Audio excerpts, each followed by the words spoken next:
அனைவருக்கும் வணக்கம். நான் உங்கள் சாந்தி பேசுகிறேங்க. இன்றைய பதிவில் நாம் என்ன பார்க்க போகிறோம் அப்படின்னா, நீண்ட நாட்களாக தீராத பிரச்சனைகள் தீர்வதற்கு குலதெய்வம் கோவிலுக்கு போய் இதை மட்டும் செய்து பாருங்கள், 3 நாட்களில் தீராத கஷ்டங்களும் தீரும்னு சொல்லியிருக்கேன். அப்படி நம்ம குலதெய்வம் கோவிலில் போய் என்ன செய்யணும் அப்படிங்கிறத பற்றி தான் இந்த பதிவில் நாம் தெளிவாக பார்க்க போகிறோம். வாங்க வீடியோக்குள்ளே போகலாம். இப்போ பார்த்தீங்க அப்படின்னா, நம்ம வீட்டில் நிறைய கஷ்டங்கள் இருக்கும். இப்போ ஒரு சில வீடுகள்ல எல்லாம் பார்த்தீங்கன்னா 2-3 குழந்தைங்க இருப்பாங்க. அவங்க குடும்பத்தில் யாருக்குமே திருமணம் நடந்திருக்காது, இல்லை திருமணம் நடந்தும் குழந்தை பாக்கியம் கிடைக்காமல் இருக்கும், நல்ல வேலை கிடைக்காம இருக்கும், ஓன் பிஸ்னஸ் பண்ணிட்டு இருப்பாங்க, அதில் எந்த ஒரு முன்னேற்றமும் வருமானமும் இல்லாமல் இருக்கும். அந்த குடும்பத்துக்குள்ளேயே பல பிரச்சனைகள் போய்கிட்டே இருக்கும். யாருமே ஒரு நிம்மதியான ஒரு வாழ்க்கையை வாழ்ந்திருக்க மாட்டாங்க. இந்த மாதிரி எல்லாம் அவர்கள் குடும்பத்தில் நீண்ட நாட்களாக பிரச்சனை கொண்டிருக்கிறது அப்படின்னா, அவங்க குலதெய்வம் அவங்க மேலே கோபமாக இருக்கக்கூடும். அப்போ நீங்கள் குலதெய்வ வழிபாடு செய்ய செய்ய செய்ய செய்ய உங்கள் குடும்பத்தில் இருக்கக்கூடிய எல்லா பிரச்சனைகளும் கண்டிப்பாக தீரும். உங்களுடைய குலதெய்வம் கோவிலுக்கு வருடத்தில் ஒரு முறையேனும் நீங்கள் போய் வழிபாடு செய்வது ரொம்ப சிறப்பு. நீங்கள் வெளிநாட்டில் இருக்கிறீங்க அப்படின்னா, நீங்கள் எப்போ இந்தியா வர்றீங்களோ 3 வருஷத்துக்கு ஒரு தடவை தான் வருவோம், 5 வருஷத்துக்கு ஒரு தடவை தான் இந்தியா வருவோம் அப்படின்னா கூட, அப்போ நீங்கள் வரும்பொழுது கண்டிப்பாக உங்கள் குலதெய்வம் கோவிலுக்கு போயிட்டு நீங்கள் வழிபாடு செஞ்சுட்டு போகிறது ரொம்பவே சிறப்பான பலன்களை உங்களுக்கு கொடுக்கும். அதே மாதிரி பார்த்தீங்க அப்படின்னா, நாம் இந்த குலதெய்வத்தை எதுக்கு நம்ம வழிபாடு செய்யணும் அப்படின்னா, குலதெய்வ அருளோடு சேர்த்து நம்மளுக்கு முன்னோர்களினுடைய சாபம் ஏதாவது இருக்குது அப்படின்னா அதுவுமே நிவர்த்தி ஆகிவிடும். எப்படி அப்படின்னா, நம்மளுடைய குலதெய்வம் கோவில நம்மளுடைய முன்னோர்கள் மூதாதையர்கள், நம்ம தாத்தா பாட்டி அவங்களோட அப்பா அம்மா, அவங்களுக்கு அவங்களோட அப்பா அம்மா அப்படின்னு நம்மளுடைய மூதாதையர்கள் வழிபட்டுட்டு வந்த இடம். அப்போ அந்த இடத்துல அவர்களும் கால் பதித்த இடம் இருக்கும் இல்லைங்களா? அப்போ அங்கு சென்று நாமும் அந்த கோவிலை வலம் அங்கே வழிபாடு செஞ்சுட்டு வருவது, முன்னோர்கள் நம்மளுக்கு முறைப்படி முன்னோர்களுக்கு நம்ம திதி கொடுக்காம தர்ப்பணம் கொடுக்காம அவர்களை முறையாக வழிபாடு செய்யாம இருந்தா முன்னோர்களின் சாபம் ஏற்படும். அப்ப நீங்க குலதெய்வ வழிபாடு செய்யும் பொழுது முன்னோர்களின் சாபமும் நம்மளுக்கு நீங்கும். மற்ற தெய்வங்கள் எல்லாமே நம்ம கூப்பிட்டாதாங்க வரும்.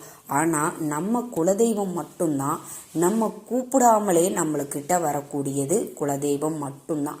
அப்போ கண்டிப்பாக நீங்கள் என்ன பண்ணணும் அப்படின்னா, உங்கள் குலதெய்வ வழிபாடை 6 மாதத்துக்கு ஒரு முறையாவது நீங்கள் வழிபாடுகள் செய்யணும். இப்போது வெளி மாநிலத்தில் இருக்கிறீங்க, வெளிநாட்டில் இருக்கிறீங்க, நாங்கள் கோயிலுக்கு போக முடியாது. அப்போ நீங்கள் வீட்டிலையே குலதெய்வ வழிபாடு ரொம்ப எளிமையாக வீட்டில் செஞ்சுக்கலாம். அதுக்கு ஒரு பித்தளையில் ஒரு சின்ன சொம்பு மாதிரி எடுத்துக்கோங்க. இல்லை செம்பில் வச்சுருந்தாலும் சரி, பித்தளையில் வச்சுருக்கிறீங்க, வெள்ளியில் வச்சுருக்கிறீங்க, எதுவுமே இல்லாமல் சின்ன மண் களையம்தான் வச்சுருக்கோம், பரவாயில்ல, ஒரு சின்ன மண்பானையாக இருந்தாலும்.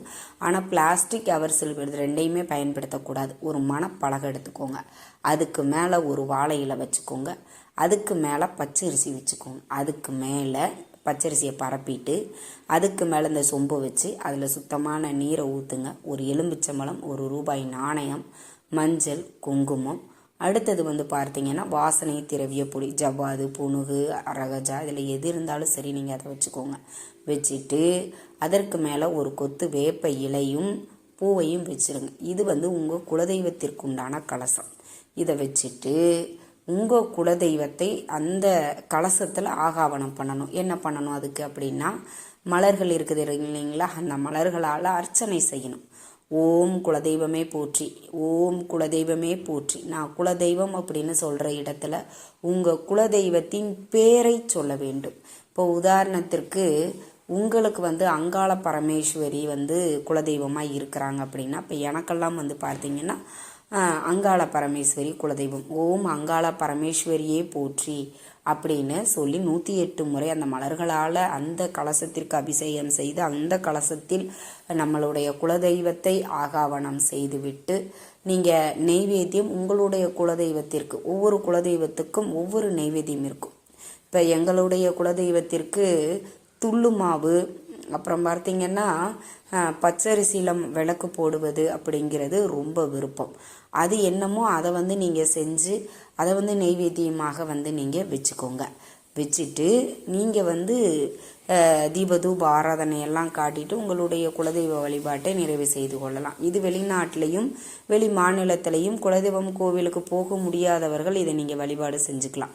இப்போ குலதெய்வம் கோயிலுக்கு போகலாம். ரொம்ப நாங்கள் வருஷத்தில் ஒரு தடவையாவது கண்டிப்பாக போவோம், பரவாயில்ல.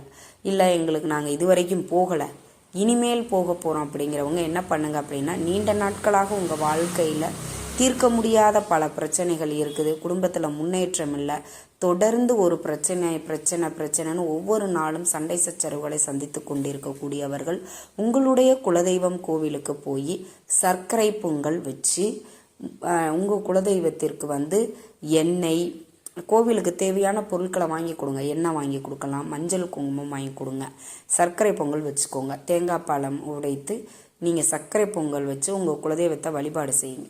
இந்த சர்க்கரை பொங்கல் வைப்பது ரொம்ப ரொம்ப சிறப்பானது. நம்ம ஜாதகத்தில் மொத்தம் 12 கட்டம் இருக்கும் இல்லைங்களா?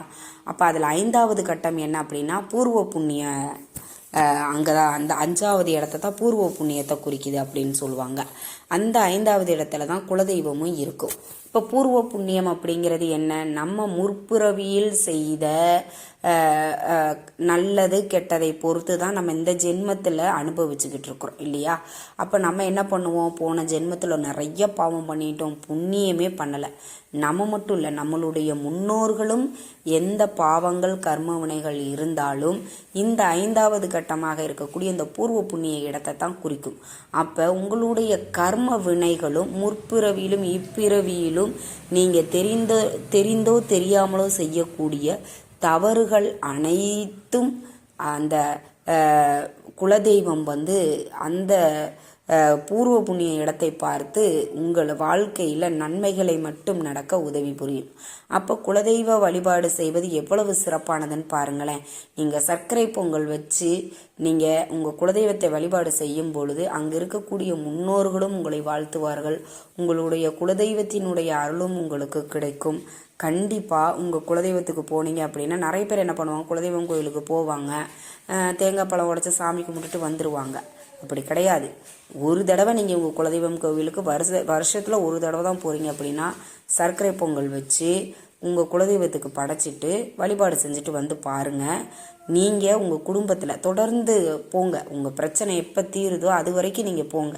நம்ம குலதெய்வத்தை போய் முறையிடுங்க. ஏன் என் குடும்பத்தை இவ்வளவு சோதிக்கிற, நான் தெரிஞ்சோ தெரியாமலோ ஏதாவது பாவம் செஞ்சேன்னா தயவுசெய்து என்னைய மன்னிச்சு என் குடும்பத்தை நல்வழிப்படுத்து அப்படின்னு குலதெய்வம் காலில் விழுந்து கதறுங்க. தப்பே கிடையாது. கண்டிப்பாக உங்கள் குடும்பத்தில் எப்பேற்பட்ட பிரச்சனையாக இருந்தாலும் அது 3 நாட்களில் தீரக்கூடிய ஒரு வாய்ப்பையும் சூழ்நிலைகளையும் அது ஏற்படுத்தும். தொடர்ந்து போயிட்டே இருங்க. வாழ்க்கையில் ஒட்டுமொத்த பிரச்சனையும் தீரணும் அப்படின்னா அந்த பிரச்சனை தீர்ற வரைக்கும் மாதத்தில் ஒரு தடவையாவது உங்கள் குலதெய்வம் கோவிலுக்கு போய் சர்க்கரை பொங்கல் வச்சு வழிபாடு செஞ்சுட்டு வருவது உங்களுக்கு சிறப்பான பலன்களை கொடுக்கும். இந்த தகவல் உங்களுக்கு ரொம்பவுமே பயனுள்ளதாக இருந்திருக்கும்னு நினைக்கிற. வீடியோ பிடிச்சிருந்தா லைக் பண்ணுங்கள், ஷேர் பண்ணுங்கள், கமெண்ட் பண்ணுங்கள். இந்த பதிவை உங்களுடைய உற்றார் உறவினர்கள் நண்பர்களுக்கும் ஷேர் பண்ணுங்கள், அவங்களும் பார்த்து பயன்பெறட்டும். நன்றி, வணக்கம்.